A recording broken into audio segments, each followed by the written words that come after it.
All right, welcome back to another edition of the Field of 68 Mid-Major Show. I am Sean Paul, joined by my co-host Brian Burton. Brian, how you doing? Great holiday season, Mhm. almost Christmas. Not many better times in life. Holiday hoops, which means we're right near January, which means we're right by conference play. A lot of conferences have Um, already started a little bit, but we're getting there to where it's going to be only conference games and non-conference stuff is just about over. So let's get into this week's Cinderella Top 25 poll. Do you want to start out with 1 through 12? yeah, let's go. The top five didn't change, although one spot changed. They were flipped. JMU still sits at number one, undefeated. GCU is number two. Drake at three. Indiana State has moved up to four as they've played such great basketball. UNCW is at five. After that, we got Princeton at six, App State at seven, Liberty at eight, Long Beach at nine, McNeese at 10, UC Irvine at 11, and Western Carolina at 12. For me, through that top 12, the one I want to mention real fast, McNeese State, obviously, they're top 100 in Ken Palm. That's number one in the state of Louisiana over Tulane and LSU, which is pretty impressive in its own right. They got a big win, a rivalry win the other day against Louisiana Lafayette. And I mean, what's there to say about this team that we don't already know? Shahada Wells is an absolute stud. Will Wade is back. We'll talk to him later in the show. But the one piece for me about McNeese State that doesn't get talked about enough is DJ Richards, a transfer from UTSA. He was really good as a freshman last year, but he didn't have a lot of talent around him. And as a guy that is a shooter, it's going to be a catch and shoot guy. Him having a guard like Omar Cooper setting the table and Shahada Wells is another floor setting option. Richards is shooting almost 50% from deep so far this year. So McNeese State to me has been one of the more standout teams on this top 10. Yeah, they've been outstanding, and the way they rank in the net and the way that they've had success as not only McNeese team in the Southland, but as a Southland Conference school. They've just really put that conference, helped put that conference back on the map. In some ways, the way that it was when Stephen F. Austin back when Mm-hmm. Illinois head coach Brad um, Underwood. Underwood was there. Yeah, they did a great job. I had a chance to coach against those teams. It wasn't a fun time, but they were so dominant in what they did, and they also were able to make some noise in the tournament. So this McNeese team has those kind of weapons. I'm going to let you dive into this team a little bit more. I've done so on previous episodes as well, but I think this Indiana State team continues to be one worth talking about. We moved them from five to four only because there's so many hot teams at the top of this top five that have played so well, and really within all the top 25. But Indiana State has been a team that's surged in the standings. They continue to be one of the best, most elite, efficient offensive teams in the country. They have five guys averaging double figures. They have multiple guys averaging 15 or more, which you don't really find that happen very often. And just a team that looks like, again, with Drake, we have right there at 3 and 4 that could be every bit of an NCAA tournament team. What's your thoughts on this Indiana State club?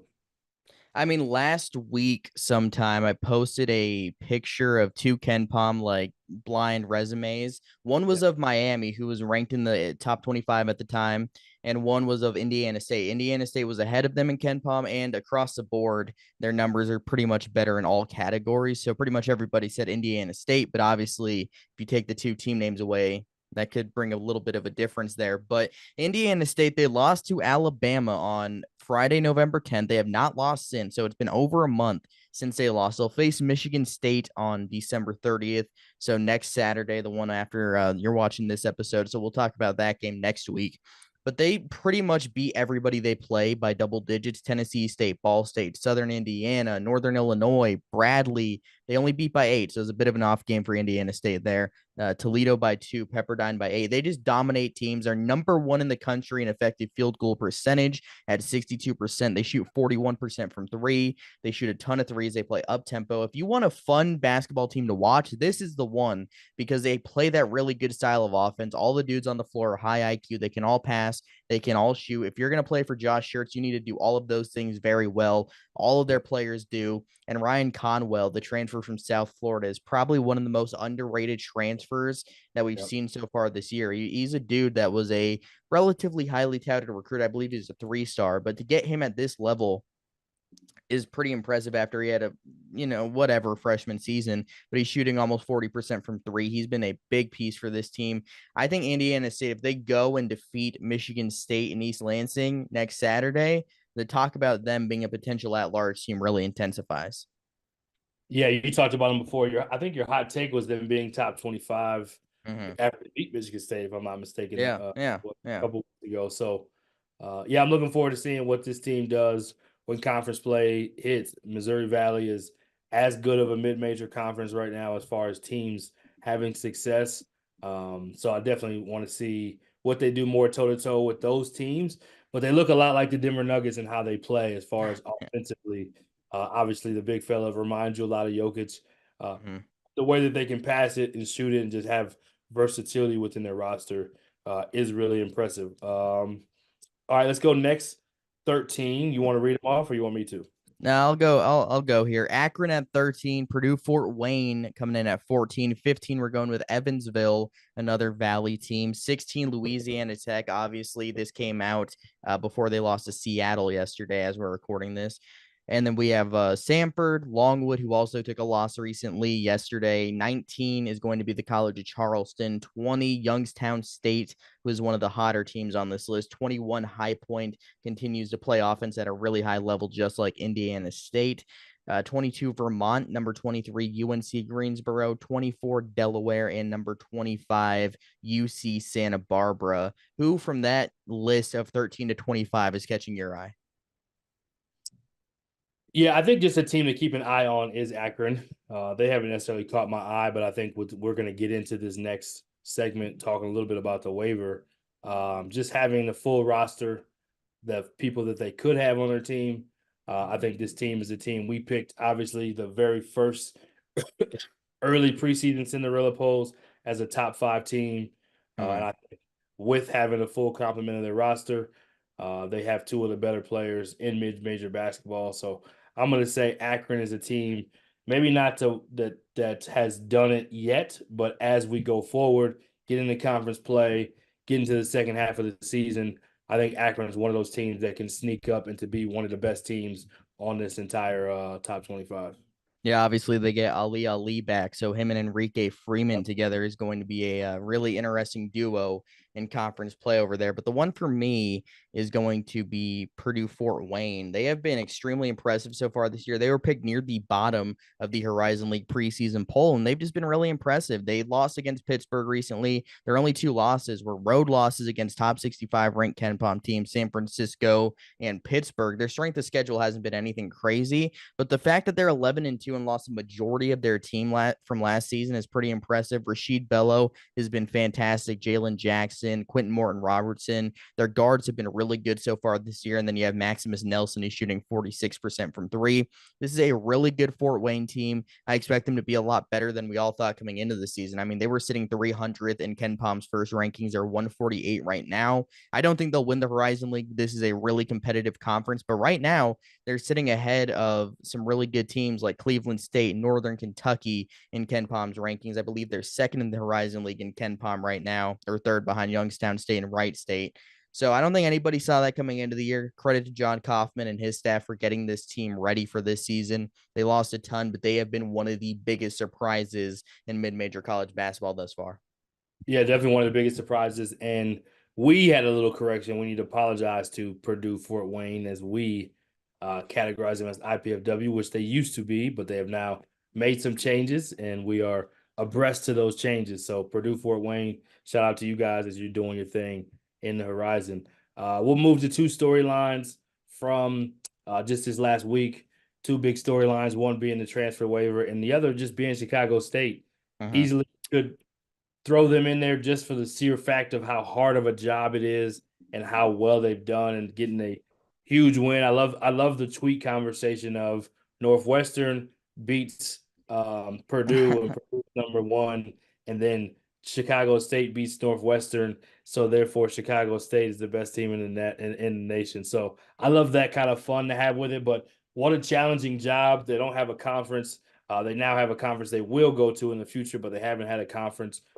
Gerald Gillian has done a great job to really just like you said this on the last episode, like a lot of people wouldn't even have taken that job, let No, alone absolutely not. been able to win with it. So just to be able to get that signature win, not only in the city and in the state, but a national win where nationally people are talking about Chicago State. And then they followed it up with more good wins. They do play a really tough Wisconsin top 25 team coming up Friday. But man, you got to give the Chicago State team so much credit. A place that's doesn't have maybe necessarily the best tradition or resources or just overall basketball situation. That he's made a lot out of a little, and it's just Mhm. been really outstanding what he's done. I mean, traditionally, if someone's talking about Chicago State basketball, it's usually for bad reasons because this is a team in the COVID year, which was 2020, 2021. They went like 0 and 11. They played 11 games. They canceled the year after conference play. I believe they were the only team to do so. I think Maryland Eastern Shore and the Ivy League were the only ones to cancel before the season, and Chicago State is the only one that canceled in the season. So they got the conference play, they got the conference buy game money, and then they canceled before WAC play started, which was a conference they were in, and they did not really show any signs of competitiveness. And then most of the team wasn't even a bunch of D1 guys really, but a lot of them transferred to D2 schools. And then you get Gerald Gillian, who takes a job after that season, and he's been terrific there so far. I mean, you got Wesley Cardet, who came over with him from Samford, where he was an assistant. He was a top 100 recruit. He was awesome in that win over Northwestern. This is a Yeah, guy that could realistically, yeah, this is a guy that could play at that kind of level, play at a high major school. But here he's at Chicago State, and he's been great. You have Deshaun Corbett, who's been really good for them. Just the amount of talent they have at Chicago State isn't what they usually have had. So that's a big reason for it. The coaching is a big reason. But the fact that this program is being talked about positively is something I didn't really foresee happening over the last couple of years. But it's really just a credit to Gillian and his staff for getting it to a spot that it's really never been, because this team hasn't done a lot of winning. I believe they're on a 4 or 5 game winning streak right now. So obviously, they won't be playing in the NCAA tournament because they would need an at-large bid to get there since they don't have a conference affiliation right now. But this momentum leading into them having a conference next year is going to be important. It'll be important to add transfers in the portal. And they have another big game coming up here before they play more non-conference games. So it'll be really important to see how they finish up here. yeah, exciting to see. And they're going into the NEC conference, correct? Yep. So they'll be traveling a lot in the East Mm-hmm. Coast. A conference that they can do really well in. Big difference between the competitive level, not to knock any conferences, but the WAC and where they were with teams like Grand Canyon, New Mexico State at the time, Stephen F. Austin. Uh, very hard to compete in that conference. The last year they were in it, they did have some really competitive games and wins. And add that Seattle team that won the league that year. So them moving into this conference is great for them. And the last week of basketball or so has been great for everyone to be able to root for the underdog. It's almost feels like their NCAA tournament since Mm. they go to be able to get a big win like that. And again, they play Wisconsin on Friday for another opportunity. I'm sure Wisconsin will be even more ready than Northwestern was. The big news in college basketball is all around this waiver, the two-time waiver. Can these kids play? Can they not? You got attorney generals getting involved. You got court stuff going involved. You got NCAA 1 minute saying that it's not going to hurt you. The next minute they're saying it is. Then next thing they're saying it's not. Obviously now the verdict is that all the two-time transfers can play. It Yep. wasn't a ton of them that were still eligible to not be able to play. So it was a little bit strange at how the NCAA was going about not allowing them to play. Mm-hmm. Like a battle that wasn't worth fighting for just that small opportunity, the small pool of kids that weren't necessarily at Power Five. So you're not even talking about. Um, it was just strange all the way around. But the great news for college basketball is guys like Ali will be able to play along with many others that Will Wade kind of goes into this, but Yeah. the way that he explained it was that there was criteria to be met, 7 criteria, so that when kids go into the portal, they have a pretty good idea, like, okay, well, I meet this criteria, I should get a waiver. Yeah. But then you go through the process, you sign, you're excited, you think you're going to play, but then later there's a deeper analyzation to those criteria that kids didn't know about. And if they knew that they weren't going to be able to play, they probably would have went back to the respective school that they were at. They wouldn't I jeopardize their I eligibility do for. agree. I do agree with the criteria and all that because, obviously if it's set in place, then that's what it is. But at the same time, like the NCAA also said that, and I'm not siding with the NCAA here by any means, but the NCAA also said if you're transferring more than once, you'll need a waiver to play. I wouldn't put my trust into the NCAA approving a waiver for me to play. Like I wouldn't put my future into that. So if I was unsure to any Yeah, degree, I wouldn't have transferred. but I think that's where the criteria goes in. It's like if you're unsure and then you look at the criteria and you're like, well, I meet that, I'm going. Because if you did have a situation that you needed to leave, let's use a small example of even the young man that won his appeal that was at California. Drawing a blank on his name from Jalen Texas, Tyson. from Dallas. Okay, there you go. He had a situation where his previous coach in that previous situation, he left. In mental health played a role. So it probably was better for him to get a fresh start. He got Mm-hmm. denied the first time, won his appeal. Not to get in that particular case, but I think when you're kids, you just think like, I just want to have the best situation as I'm going forward. And yeah, you would think, yes, I wouldn't trust the NCAA on that, but you would think if they put a criteria out there, you'd rather risk that than being in a situation that wasn't great for you. No, I agree with that. It's just a tough situation in general because you never really know what's going to happen with this kind of stuff, and waivers are always a mess. So, Right. hopefully, we just get something concrete to where we're not going to have to deal with this in the future because it's just such a mess. But at the same time, the players who will be now able to play includes Andre Curbelo at Southern Miss. He was really important for them the other day in their win over Lamar on the road. You have Jordan Ivy Curry at UTSA. You have a handful of other players like a CJ Felder at McNeese State. You have Mikel Mitchell at Little Rock, but I believe he's now injured, so he won't be playing right now. But there's been a bunch of players, not like most of them were already eligible, so it's not like a ton of players. Trey Bonham at Chattanooga being one of the bigger ones, but we have a good amount of players who are now eligible. That should be a pretty big thing for college basketball moving forward here. The remainder of the season, we'll see what happens, how that impacts these teams, but the biggest one is probably Andre Curbelo at Southern Miss because he now gives them another point guard option to help set the table. They should be a really solid team in the Sun Belt moving forward this season. Yeah, it's like biggest one, and Ali got his right Yeah. before I all this happened, but um, it may not be the same magnitude. But we've been talking about this McNeese team quite a bit. They've moved into the top 10, but them having more weapons than they already Mm-hmm. have makes them a team that could also be equally as big to just have a talented roster that adds more talent that can be eligible. Let's talk at large conversation. We asked Coach Wade. You asked him about them being able to get in that large bid. It feels like most of the teams in this situation that are in the Cinderella top 25, it feels very hard. But let's just go maybe talk about the top 10 and if you see anyone else that could get in, because obviously it makes it harder once you start going past that. But we got JMU, GCU, Drake, Indiana State, UNCW, Princeton, App State, Liberty, Long Beach, and McNeese. Does anyone feel like they can, if they have the stars aligned, get in that large bid? And who would that be if so? I mean, obviously, James Madison coming in at number one in the poll. They're ranked nationally. They have that win at Michigan State, which will probably age really well. I mean, we saw them beat Baylor last week. They just dominated them, beat them. Just it was like a 30-point game. That game wasn't even close. So if they're getting going now, that will make that win. It doesn't matter what Michigan State looked like at that point. They were ranked number 5 or number 4 in the country. It doesn't matter what they played like in the first month of the season because wins that you get in November matter the exact same as wins you get in February. So for James Madison, what they need to do now is they're unbeaten. Do they play again before conference play? Let me pull that up here. I don't think they I think do. they play Friday.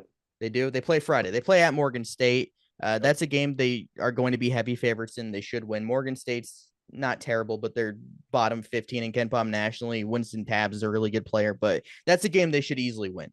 And then you get to host Texas State, who also hasn't had a great season so far. Then you head into conference play.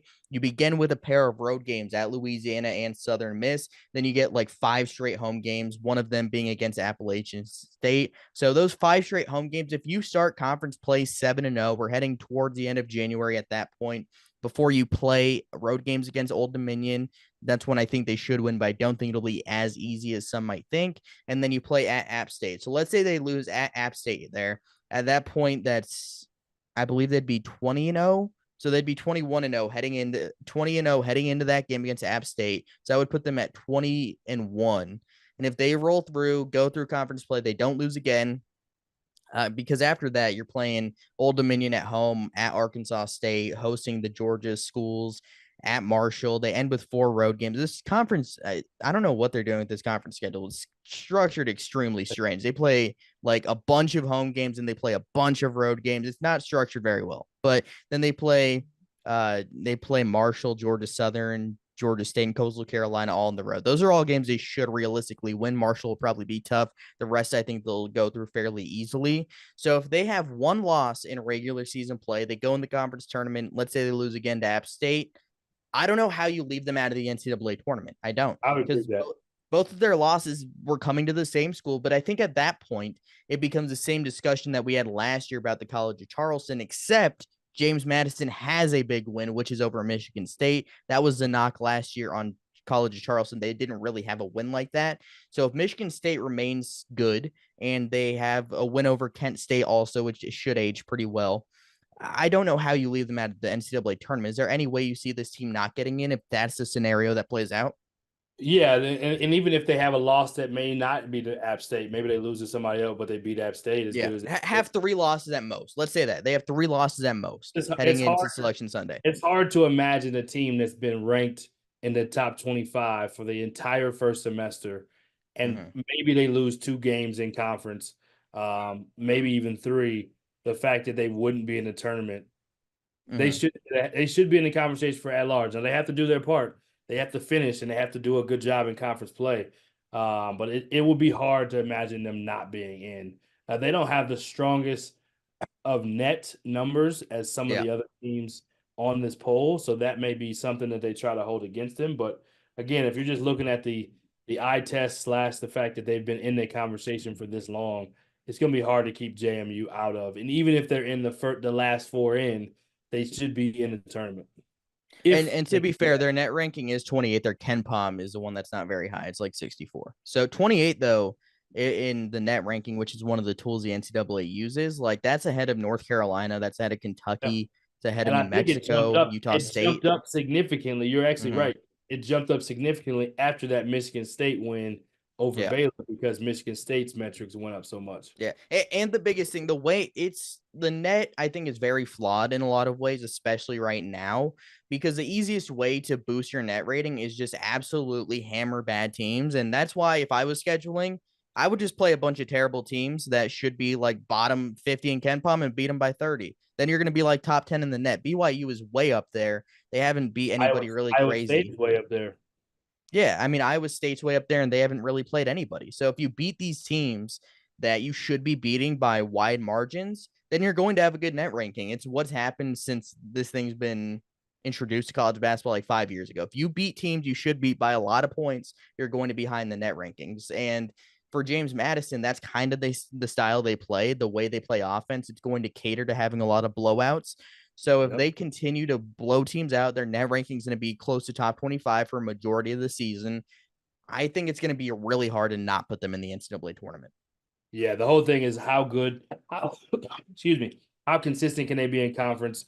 Does that 2 or 3 potential losses, meaning one of them in the tournament, 2 regular season, does that end up being 4 or 5? Well, now you got a different conversation. I think it's probably too hard for them. I don't think they have a lot of room for error in conference, but if they can be dominant in conference play, they should have a conversation. As you guys know by now, we've partnered with BetMGM Sportsbook for this college basketball season. We're going to be using BetMGM lines to make all of our picks and predictions throughout the college basketball season. And we are going to have special offers for you, the listeners and the viewers on the Field of 68 each and every week during the season. If you haven't signed up with BetMGM yet, use the bonus code FIELD1500 and you will get up to a $1,500 first bet offer on your first wager on BetMGM Sportsbook. Here's what you got to do. Download the BetMGM app. Sign up using the bonus code FIELD1500. Deposit at least $10 and place your first wager on any game. You will receive up to $1,500 in bonus bets if that bet loses. Just make sure you use the bonus code FIELD1500 when you sign up. And remember, BetMGM is now available under one wallet in select states. As a New Jersey resident, this is super convenient for me when I have to go cover games in New York or Philly. When crossing state borders, just log into your existing account instead of having to create new accounts in each state that you go to. And most importantly, I got to let you know, we do have some fun stuff coming up for this college basketball season. Bet insurance tokens, college hoops odds boosts, my personal favorite, parlay odds boosts. So download the BetMGM app today. All right, everybody, back with another interview. Sean, Paul, and Brian Burton, joined by McNeese State head coach Will Wade, a.k.a. Willie the Kid. How are you doing here, Coach? It's been a pretty good start for you being back in the coaching realm, and obviously you guys are off to a great start. So how you feeling? Doing well. Glad we got a little bit of a break here before we play Michigan. We got a 10-day break, so that's been nice. We've been kind of going at it pretty hard here for a while. So we're doing plugging away and doing well, getting ready for this Michigan game and then the start of conference play. So before we get into the actual basketball side of things, my first question to you was going to be the social media video that went out by the McNeese State Twitter account. It was pretty interesting. I'm sure all of you have seen it by now, but it was pretty much announcing your return after your 10-game absence. How long did that video take to make? Was it a one cut thing, or did it take multiple attempts? And secondly, how did it all come about? Well, no, it was multiple cuts. That was my first time on a horse. What you couldn't see is there was another horse in front of us riding that my horse followed because I couldn't keep the horse on the path. The thing kept going all over the place. No, we actually filmed it. We filmed it in September, a long time before this, which it was brutally hot in Louisiana in September, and I'm in that trench coat, and I mean I was sweating. It was brutal. But we did a photo shoot at a ranch. We've got a booster here, the Nolan family, who has a ranch in Dry Creek, Louisiana, which is like 50 minutes from here. And he had the saloon and all that on his ranch that we filmed everything at. And so we actually did our team retreat at the Dry Creek Baptist Camp, and then right around the corner was the ranch and all that. So we were able to kind of coordinate both of those at the same time while we were out there, because it's not exactly a place you would stumble upon. You gotta have great intention to go there. But look, it was a coordinated effort between. We have a group we call Basketball 365, where we try to talk about basketball 365 days a year. We meet every week in the off season, every 2 weeks during the season, or every 2 weeks in the off season, every month during the season. And there's our marketing people are in there, our ticket folks are in there, our creative people are in there, and really PJ Mitchell and Matt Bonnet, our sports information director, they're the ones who kind of drove it, along with Leighton Chambly, who works with PJ. And so it was their idea. I didn't know. We just filmed it all in segments, so I didn't know how it was all going to come together or what it was going to look like. And that's how movies are made. Yeah, he had the idea, but it was, I had to go get the cowboy gear. There's a store in town, Patton's, that donated all that. I got the boots still, so I got to keep the cowboy boots, which is nice. But it was a coordinated effort, a team effort, and they were convinced it was going to be pretty popular. I wasn't so sure. I'm not the most social media savvy or savvy person. I'm like, if you guys think it'll help us, then I'll do it. But I'm not so. I wasn't so sure I was going to turn out, but they seemed fairly convinced. So we went ahead with it, and turned out pretty good. Well, my last follow-up question here: how do we get you to wear those cowboy boots on a sideline for a game? I mean, that's one question. Thinking that was coming. Yeah. It's got to be coming, right? We need it to happen. My daughter is 6 years old. She asked me if I was going to ride a horse into the arena. I was like, no, babe, I'm not. Oh my God. I'm not going to go that far. I mean, that would be like Aaron Rodgers coming out with the flag before the Monday Night Football game. Obviously, hopefully you don't tear your Achilles afterwards, but I mean, that's like what that would be like, that kind of entrance. Yeah, I'm not much. I haven't worn I've only worn the cowboy boots in the shoot, but they were pretty comfortable. So I could probably dust those back off or something. I think we need it to happen. Coach, the NCAA's got this whole thing going on right now where it looks like players are able to play now. the 27th, there's going to be a verdict, it sounds like, that will decide if the two-time transfers get to play. You heard my rant on that too, huh? You had some thoughts. Everybody did, yeah. You had some thoughts. I believe you referred to toast and eating some jelly. No, I'm kidding. Tell us what your thoughts are on some of this stuff with the NCAA. I know you talked about it some, but what are your thoughts? Well, I mean, they've already been. I mean, the two-time transfers can play the rest of the year because they enjoined with the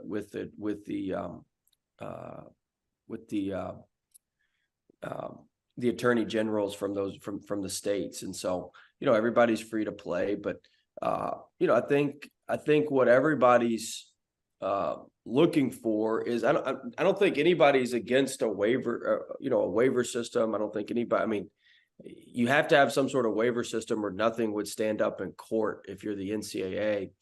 But I think what everybody's looking for, from the way listen, I mean, I've been talking to attorneys that are a lot smarter than myself. This isn't my opinion on things, but it seems like, you've got to have a system where when the kid enters the portal, whether it's for a first time or a second time, he knows whether he's going to be eligible or not. Right. And that's not what this system was. What happened was a lot of kids entered the portal going with the seven criteria that the NCAA set out. Right. And the understanding was, and all this stuff from this, from the NCAA that they put out through their proxies of we just carry out what the membership wants. Well, yeah, the membership wanted, if you get the seven criteria, right, you're eligible. Well, what it turned into, and that's what the kids went in the portal thinking, all right, well, if I had a mental breakdown in a game, which my kid Felder did, well, then, I'm going to meet these seven criteria and I can play. Right. And what it turned into was, if you meet the seven criteria, then we'll decide whether you meet them stringently enough, or we'll decide whether we think you should be able to play, which is where they got themselves in trouble. Think about this. Yeah. Think about this. The NCAA, and I understand it's not just them. I mean, the schools are the NCAA, and the schools like to use the NCAA as cover, so sometimes they don't have to make tough decisions. Like, I understand all that part of it.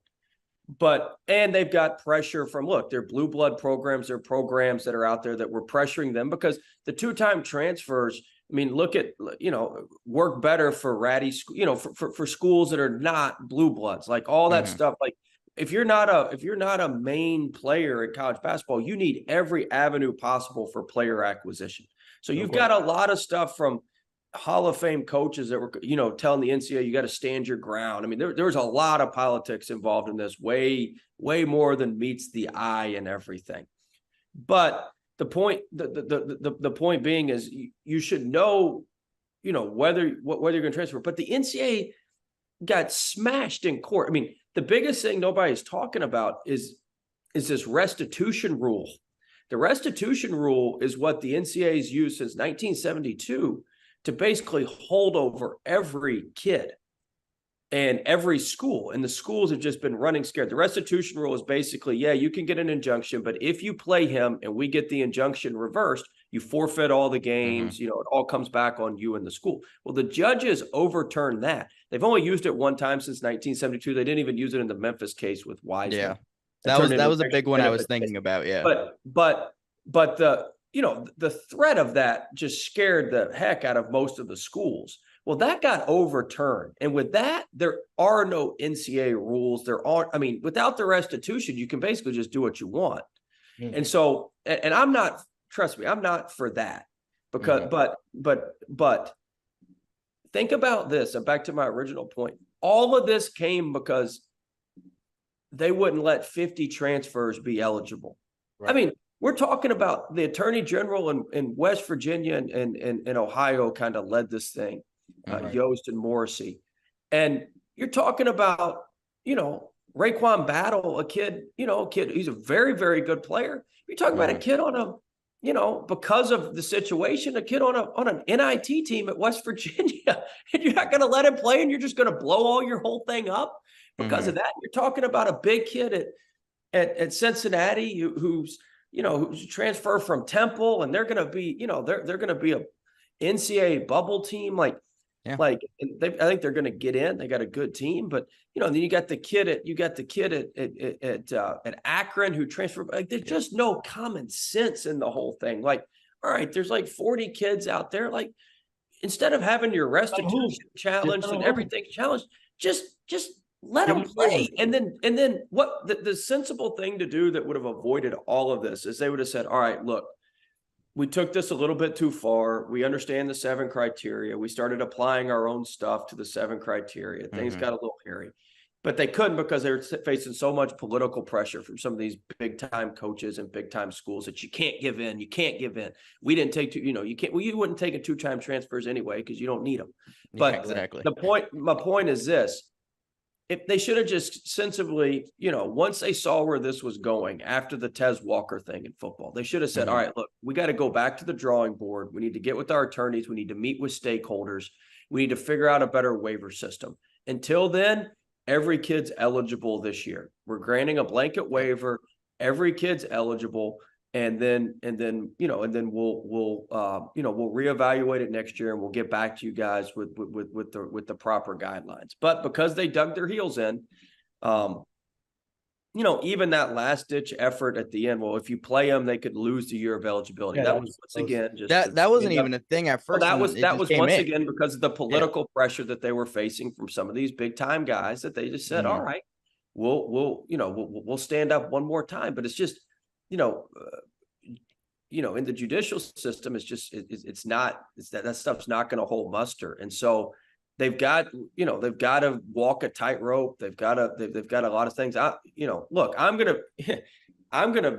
it's going to hurt us. I mean, I'm going to lose kids after this year. I understand that. I mean, I'm all for the open markets. That doesn't bother me. I'll go replace them with other guys. Like that's just the way it works. You do a good job, you get a better opportunity, you move up. That's the way it works in coaching. That's the way it should work for players. Like, it seems pretty simple for me.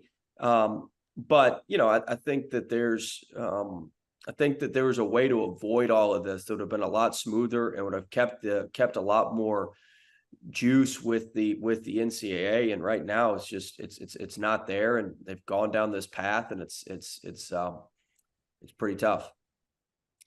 Yeah, the NCAA just doesn't really know how to get out of its own way. It feels like it's just kind of a continuous some of it thing. too is, you got to understand, some of it too now is, the NCAA is made up of the schools, and some of it is taking some heat off the schools. Like I talked about initial eligibility. Well, the NCAA is just a cover for initial eligibility. You let the schools start admitting who they want to admit, you're going to have all sorts of pressure on admissions offices. There's just, the NCAA gives the schools and the presidents and some of the dean, it gives them some cover. But in the world we're in now, like you can't, the world's different now, and that stuff's not going to hold up, and it's going to have to go back to where the schools and certain like-minded schools, operate together, especially in football. And, then the other schools, you kind of decide which sports you want to compete at the highest level in, no different than they do overseas. And you're this group, you're this group, you're that group. And then, you play it out, and that way you can keep the basketball tournament together. And that way you don't have your volleyball team traveling from California to New Jersey for a Thursday night match. Right. Yep. I got Absolutely. a quick follow-on, Coach. What do you think the future, NCAA or not necessarily talking about that part, what do you think the future of college basketball looks like as we have these new things, NIL, transfer portal, all these moving parts? What do you think the future looks like as far as college basketball? All these realignments, everyone's kind of curious what is coming. I mean, I think what you're going to have is, I think the football is going to drive the basketball. But I think the basketball tournament's the most valuable asset. Now, I don't know what all the numbers are. Somebody a lot smarter than me would know all the numbers and what they would stand to lose if it just broke away with the Power Fives and the Big East and that sort of thing. But it seemed to me you don't want to touch the tournament. But there is going to have to be some sort of, there's 360 some odd Division I teams right now. Like, there's going to have to be some level of consolidation. There's not 360 teams that are, and so it's got to be, all right, look, if you want to compete in Division I men's basketball tournament, obviously the 65 Power Fives, the Big East, that's the A10s, those guys, they're all in, some of the Mountain West. if you're the rest of them, us included, all right, look, here's some minimums you've got to meet. You're going to have to meet this. And if you can't meet this, then, this isn't going to be the tournament for you. But I think most of the schools will do that in men's basketball and probably in women's basketball, because there'll be some sort of Title IX component to it. But look, it's a delicate deal, because, at the, everybody says, basketball, but athletics in general is a business. It is, but if an athletic department would run as a business, you'd really only have 2 sports, because everything else pretty much loses money. Yep. And so, you got to be careful about, you want to give opportunities but those 2 sports that make the most money certainly have to be operated differently than everything else. And particularly, you've got to handle the football stuff. The basketball stuff can kind of fall in line, but the football stuff to me is just crazy. And that's got to be handled. But I'd like to see everything stay together. I think the conferences are gonna take a lot more of a role in, in making rules, and because at the end of the day, the conferences are way more like-minded than the whole NCAA. Yep. Like when I was in the Atlantic 10, we had a bunch, not all schools. We had some schools that were just hangers on as well. But there's a majority of schools at the top of that league: St. Louis, Dayton, VCU. I was in VCU, Rhode Island at the time when that were really investing in basketball, and so that was their thing.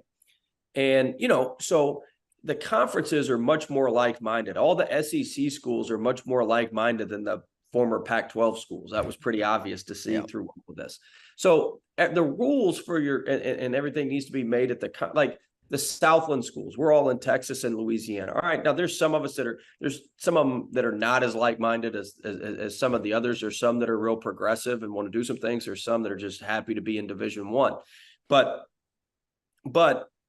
the ones that are happy to be a Division I, they can split off and go do something else and be Division I, but a separate category. And the ones that want to invest and keep moving forward, they can go be in the new category. And so I just think that everything's going to have to be in the conference's lap, which is going to create a new set of problems, because the commissioners are now, going to have to make really tough decisions on their bylaws and all that sort of stuff. So there's no end to where all this can go. But I do think it's going to have to be relooked at. And like I said earlier, like the start of it is, you've got, in order to enforce any rules or any regulations, there has to be some sort of collective bargaining with the players, or everything's going to get challenged in court, or you've got to get some antitrust exemption from Congress, which, I mean, it's going to be extremely, extremely, extremely, extremely challenging, in my opinion, to do that. And at some point, we've got to quit.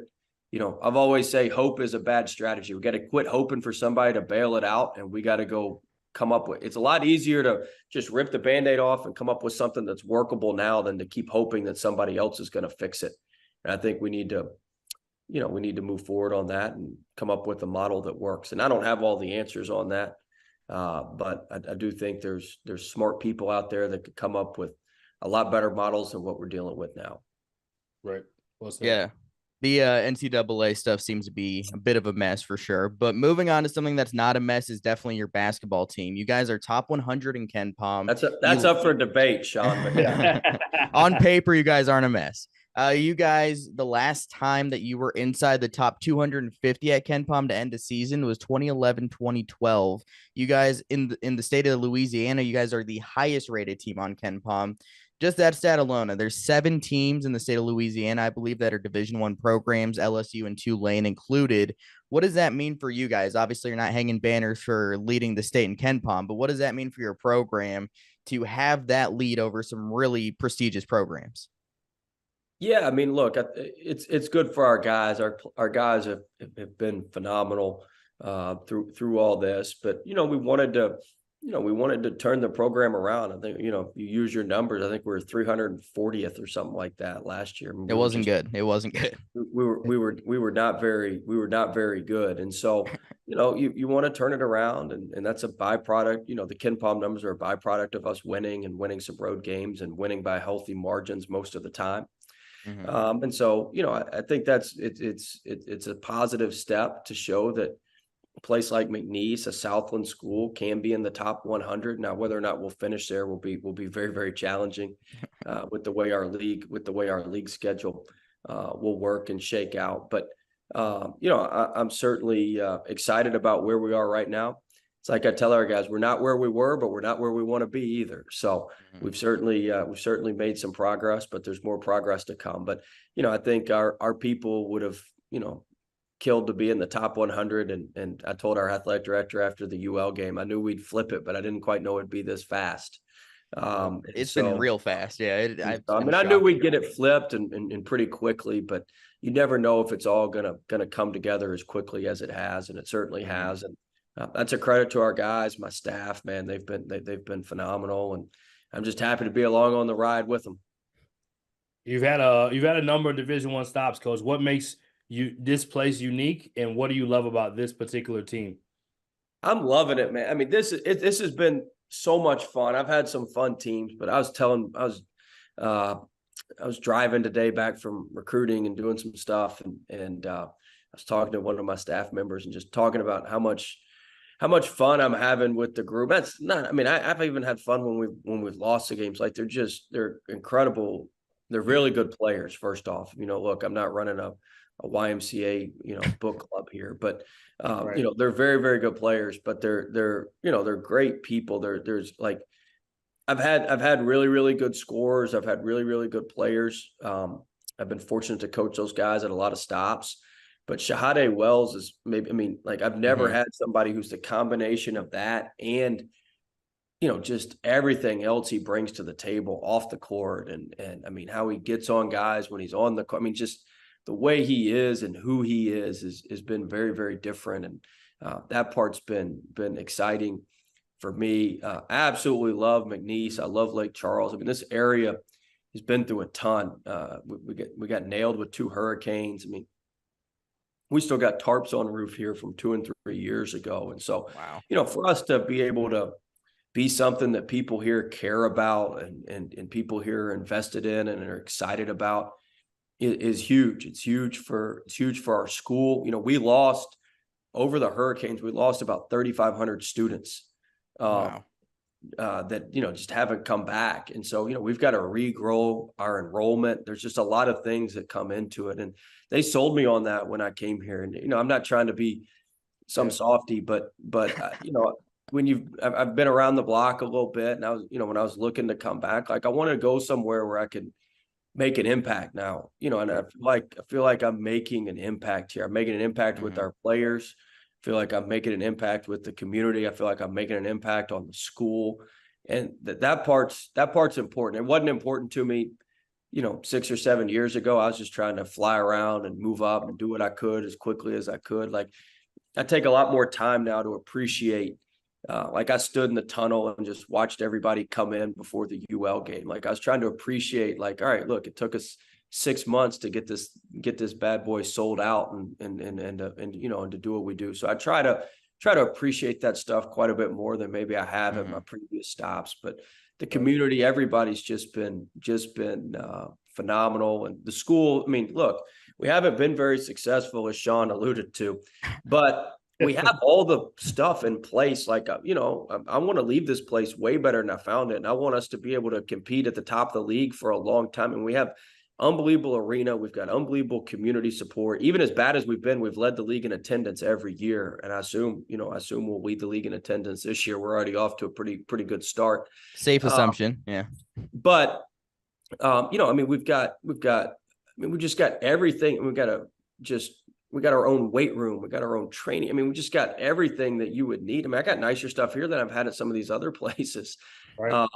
We just don't have gobs of money, but that's my job to go out and raise it. And we've gone out and raised a bunch of money to try to, help our program. We're able to feed our guys 2 meals a day. that we pay for that are catered, and like we've got donors that pay. We've been able to increase some of that stuff, which has really helped our players. But it's been a blast, and I'm having a blast. I'm having a ton of fun, and it's a great place, and I'm hopeful that we can continue to give back and make everybody here happy and make everybody here proud. Brian, one final question from you. I was gonna say I can go all day. Yeah, you got one more? I'll ask you this one. Obviously, you were out last year. You were out these first 10 games. A lot of times when you're in the position you were in, you don't get to control the narrative. You don't get to say your side of the story. You don't have to get into much, whatever you want to, but what would you want people to know about Will Wade as a coach and as a person that maybe they don't get to know because they're just reading headlines?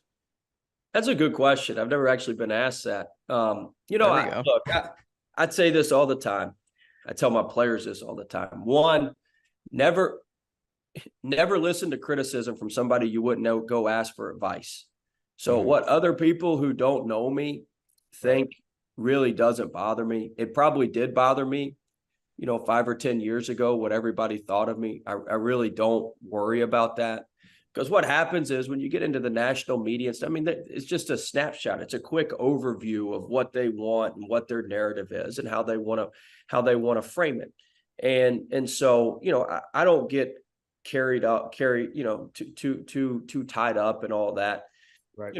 My thing would be ask the kids who've played for me, ask the people who work for me, ask the people who are around me every day. Yep. That's the people I care about. That's the people I serve. That's the people I try to help. And that's the people that see me every day, day in and day out for what we are. And so I'm much more concerned with what those people think of me and how those people view me. And so like, that means a lot more to me.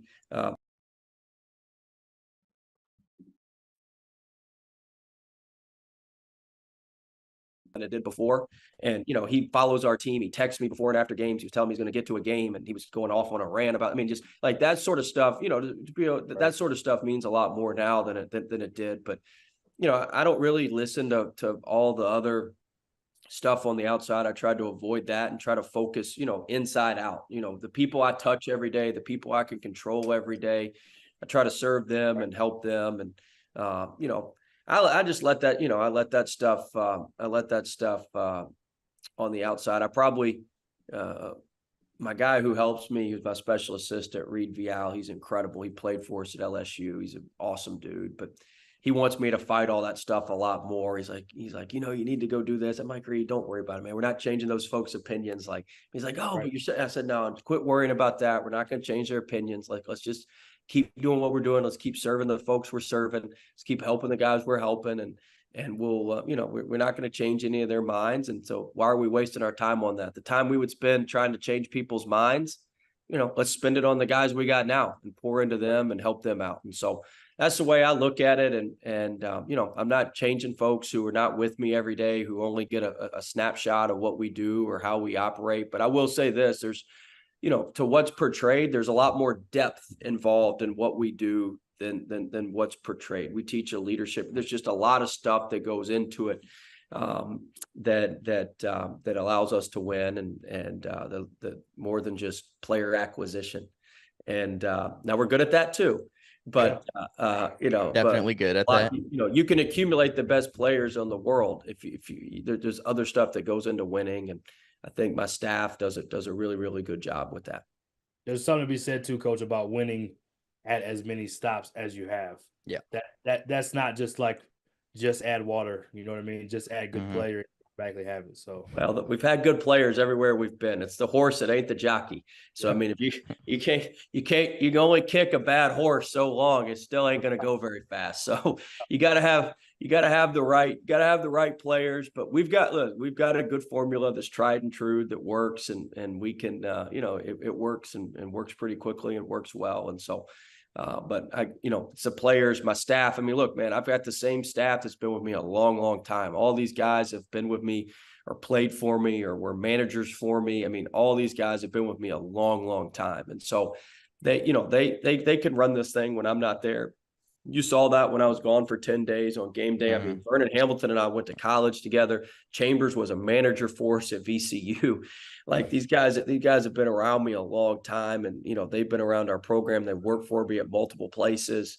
My video guy and ops guy Nick and Brady. I mean, they were both with me at LSU for multiple years, and they're both back. And Reed, who I've mentioned, and Sean, just all of those guys.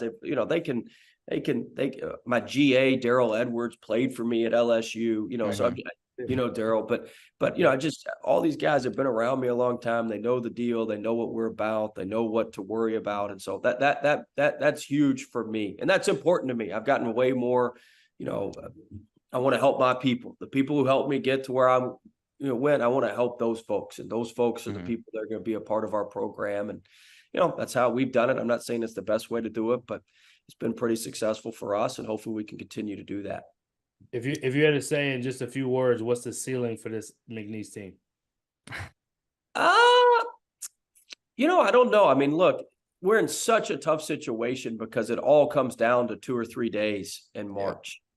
And so there's so many things that can happen. That's why I was saying earlier, I'm not trying to be, all coy or politically correct, but I mean, so much can happen in the next 2 months. That's why I'm trying to enjoy all these great moments right now. Like this part's been great and gone better than we could have ever hoped.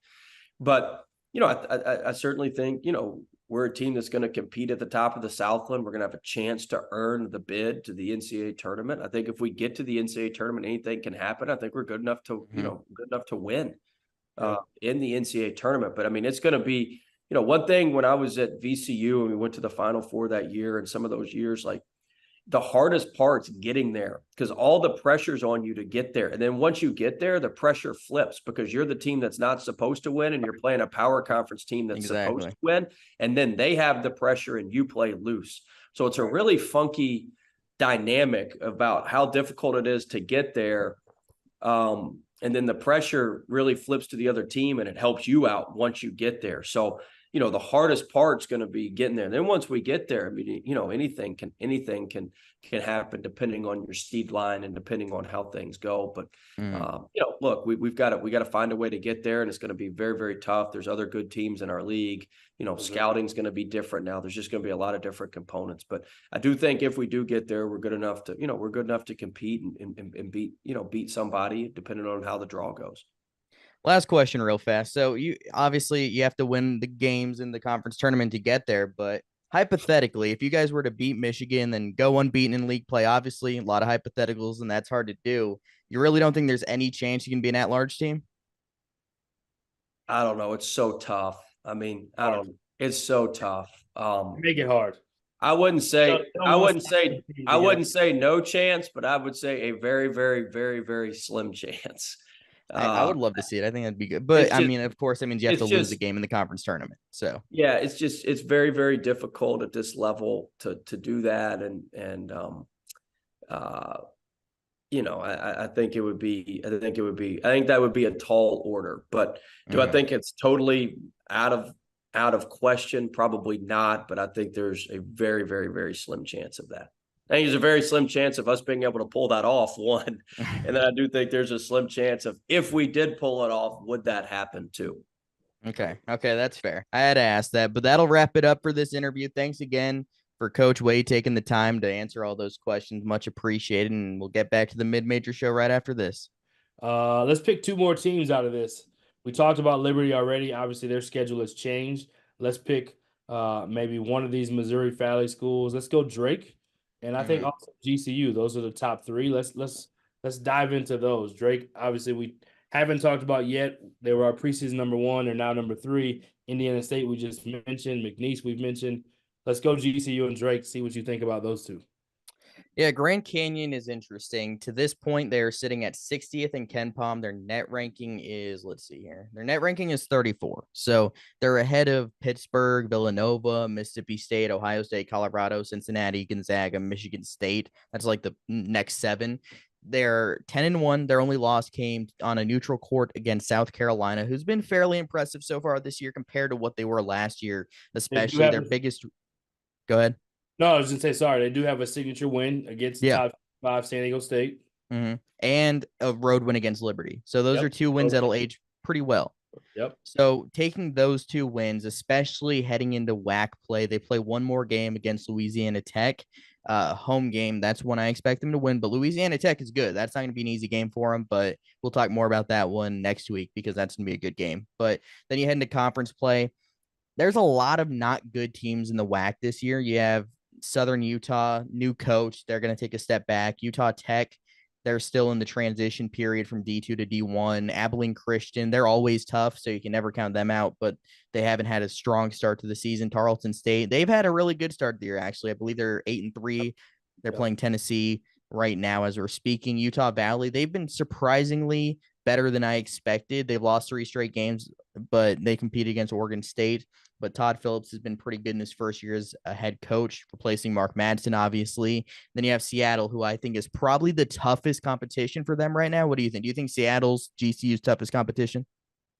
Yeah, you have to say Seattle or even Stephen F. Austin. You like to throw those guys in there just because they've been one of the teams at the top of this league. But the league is also different. There's no more New Mexico State. There's no more Sam Houston. Those teams were at the top of the – I think Sam Houston was the number 1 seed last year in the tournament. Yeah, Sam Houston and Grand Canyon was at the WAC final last year. I think it was, right? I believe it was. Yep, I believe it was. I'm not for sure, but yeah, they just played yesterday. They just played as a rematch. Yeah. Yep. But anyway, I think that GCU in this conference, I mean, the way that they've played, they may have a better chance to really, I don't want to say run through, but they have less competition proven from the first semester than some of the other teams in JMU, having an App State that's an elite team as well. The Missouri Valley having other elite teams in that conference. GCU doesn't have another team that we even have on the top 25, let alone that's metrically a good team based on first semester. Now, conference play, everything goes out the window. Teams play at a whole other threshold. The scouting is different. The rival games are different. I don't expect them to go undefeated, but I don't see them losing a lot of games. So the question, like you said, do they blow out teams so that their metric goes up? Does that help them? That's what you got to do. Yeah, absolutely. They have enough offense to do it. They have enough offense to do it, and they have enough defense. And their home court advantage is just it's like they feel it. They're as rocking as they've ever been. It's the best season they've ever had. They've just the best season in the school history to this point. So I think GCU has as good of a chance as maybe anybody in here, only if they can really, really be dominant in conference. Because a loss with some of these teams that aren't as good will hurt their metrics. Yeah, and honestly, part of, like you said, a loss to some of these teams will really hurt their metrics. And I think when you look at the Missouri Valley, you have more teams that can be landmines with Bradley, with obviously Indiana State and Drake. They're both in that conversation right now. We have Southern Illinois. Those are all good teams that could realistically beat you. But if you start racking up losses to those teams over time, you're just going to rack up too many losses to where you're not going to be able to make the NCAA tournament unless you win the conference tournament. But with Grand Canyon, they have an easier path per se, but also the path is also tougher in a sense, because if you're losing to some of these teams that are 250 in the net, that's really going to, like, if you have quadrant 4 losses, that is close to a death sentence for your resume. So what they have to do is win those games against bad teams. If they lose at Seattle, they lose at Seattle. That happens. That'll be a quadrant 2 loss probably. That's not the end of the world. It's not a loss to App State, which might be a quadrant 1 loss, but it's not the end of the world. So they can afford a loss there. Maybe a quadrant 3 road loss is affordable. Maybe you lose 2. But if they lose more than 2 games, including the conference tournament game and conference play, I don't see it happening, especially in the WAC, because it's pretty unprecedented for a team in that conference to get multiple bids into the NCAA tournament. Yeah, I would agree. They have to be pretty dominant to where they only lose 1 or 2 games the rest of the way. The Drake scenario is interesting. They got an at-large, if I'm not mistaken, 2 or 3 years ago. Yeah, when Loyola Chicago was the team in there, they got the bid and they were top 25. Partly because when you have a team that, Mountain West experiences this, and so do others, WCC, when you have a team that's that good in your conference, it also helps your opportunity to get that quality win. It's almost like you see in the Power Fives. You get these losses, but you have a chance to get these quality wins, which improves your chances. There's not a top 25 team in the Missouri Valley, so I don't know that you can realistically say two teams are going to go in. I think the hard There will part be after Indiana State beats Michigan State, but continue. the hard part about the hard part about the Missouri Valley is there's so many good teams in the Missouri Valley. Are they going to beat up on each other? And it doesn't mean enough as it does if you're in the Big 10 or the Big 12 when you get those losses. There's a lot of good teams in the Missouri Valley this year. Missouri State's a really good team. Yep. We already have talked about Evansville. Southern Illinois has the best scorer in the country. They can beat you on a given night. Belmont's been good. They're in that league as well. There's a lot of good basketball teams in that league. So I think that's the hardest part for Drake and Indiana State is as good as they are playing, their league is so tough to win every single night in that league with the quality of play that they have. I agree with you. Moving into before we move into the conference or game look at for the weekend, let's rank these. We went through. We'll count it as ranking 4. I mean, the Drake and Indiana State groupings together. Let's rank the likelihood. I'll go to you first. What's the likelihood for at-large bids between these 3/4?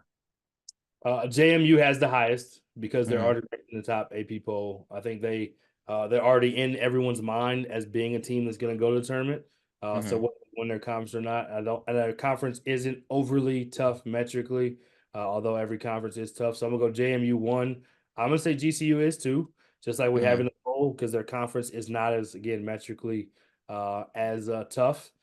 After that, surprisingly, I'm gonna keep rocking with the Ivy League and go Princeton next.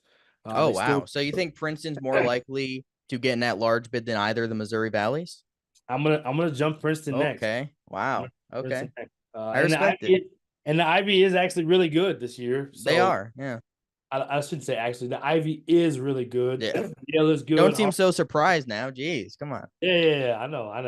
I'm gonna go Princeton next, just because I think they have it. If they wouldn't have lost the one game that they lost prior to, we would be talking about them differently. Now, they do have that one loss, but maybe that's what they needed to get that off their back and kind of get rolling. So I'm gonna go. It was a road loss at St. Joe's though. Like that's probably a quadrant 1 loss. Yeah, that's probably a quadrant 1, bordering on quadrant 2 loss. So it actually will metrically help them later because if St. Joe's continues to do what they're doing.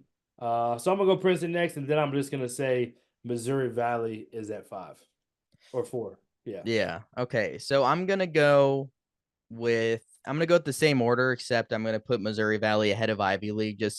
It's just tough in the Ivy League. Like I just feel like the 2 teams in the Missouri Valley and Princeton's really good. They're favored to win every conference game. Here for some reason their projected record is 11-3, but every game is a win on Ken Palm. I don't really know how that works, but I don't do analytics like that. But Cornell's really good. Yale's really good. Obviously, those are 2 teams that are top 120 in Ken Palm. You have Harvard that's really good. Obviously, Malik Mack has mono right now, so hopefully he's back at some point soon. But there's a lot of really good teams in that conference. I feel like it's going to be tough. Cornell is a team I think will be in our Cinderella top 25. They were just outside this week. They'll be back. Yeah, I think if they beat Robert Morris today as this is going up, they'll be in there. Yep, I agree. So I think Cornell is going to be a tough game for him, but I'm going to go with I think James Madison gets an at-large bid. I don't think they win the conference tournament. I think App State does, but obviously someone else has to. But I think James Madison will get an at-large bid, and I think Grand Canyon will come up short. I do think they'll win the conference tournament, though. I think they'll lose at Seattle upcoming here in a couple of weeks, so that'll be a tough one for them. I think they'll probably pick up another loss in there, maybe at Stephen F. Austin, and I think they'll win the conference tournament, but I think it's too many losses to put them in, unfortunately, just based on the way the committee usually functions. And then I think they won the tournament anyway, so it doesn't matter. Yeah, it won't matter. So I think the Missouri Valley is going to it's going to cannibalize itself a little bit. I do think that's going to be the case. So I think we'll see some losses with Indiana State and Drake. I think it's just inevitable. That conference is too good for a team to just completely dominate to that level like Loyola Chicago did for a couple of years there, like Drake did 3 years ago. I think this year that conference is too good to where a team's going to be able to be that dominant. And then obviously I'll go ahead and put the Ivy League behind it. I just think there's too many good teams in the Ivy League, but I think the one team that will be an at-large team for sure is James Madison.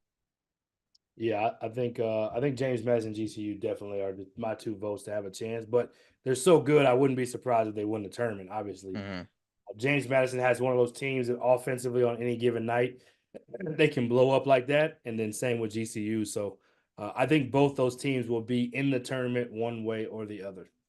Absolutely. So weekend look ahead here, our final segment before we wrap up the show. And then obviously we'll have our interview with Will Waden here. But what is one game you're looking forward to this weekend before we head to Christmas? Or I guess probably could be, the Diamond Head Classic's all we got on Christmas. So before Christmas, Friday and Saturday. I think the UAB Drake game, I think, UAB hasn't been as outstanding as many had hoped that they would be this season. But obviously Andy Kennedy's a good ball coach, and they have a team that is competitive on any given night. So I'm going to say that Drake game is a different style than Drake has played against a lot of, different style than how they play. So I think that's one of those mid-major games. Everyone else is kind of playing against a high major. So I would say that particular game from a mid-major standpoint is going to be a good one. Yeah, I'm going to go with one that's playing a high major. I'm going to go with Yale at Kansas, obviously a top 5 ranked Kansas team. I think it'll be interesting to see because Yale really competed earlier this year at Gonzaga. I'm curious to see if they're able to do something similar against a really good Kansas team. Their defense has been their biggest issue so far this year, which was the reason they were so good last year. And the biggest reason why that's different is because you lost your front court dominant pieces in EJ Jarvis and Isaiah Kelly. Both of them are no longer with the team. Jarvis transferred, then I think he medically retired or something, and Kelly graduated. So it's going to be interesting because their defense is just not what it was, but they're a little better offensively because Danny Wolf is a really versatile player. The matchup between him and Hunter Dickinson, 2 7-footers that can stroke it from outside, will be fun to watch. But Yale has a lot to prove moving forward, especially defensively. But this is going to be a good opportunity for them against one of the better teams in college basketball. Who are you picking to win? I'm going to pick Kansas, but I think Yale could compete a little bit. Ken Pom has it as a 15-point game spread. I think Yale could keep it to like 12 or 13. So I think it could be competitive. This is what Sean said to me. Could or will? Yeah, that's true. I'll say Yale will keep it at like a 13-point game. So I think they'll cover the 15, but I think they'll lose. 2 points over the spread. Yeah. Under. Yeah. So I'll take the plus 15, but I think Yale is going to lose, unfortunately. I like it. Yale's got a lot of good basketball ahead of them. Kansas may not be your best showing, but you'll learn from it and be better for Ivy League play. What an episode. Will Wade, enjoyed having him on. Enjoyed being able to dive into some things before Christmas. And any Christmas traditions you have at your house? Nothing too crazy. What about you? Anything? I feel like you're a big Christmas tradition guy. Yeah, not too big. I mean, we try to make sure we can open at least one gift on Christmas Eve. And okay, yeah. Growing up, I did that, so I didn't know if that was normal or not. So yeah, I guess I did that. We're back with that with the kids and let them have a little fun the night before.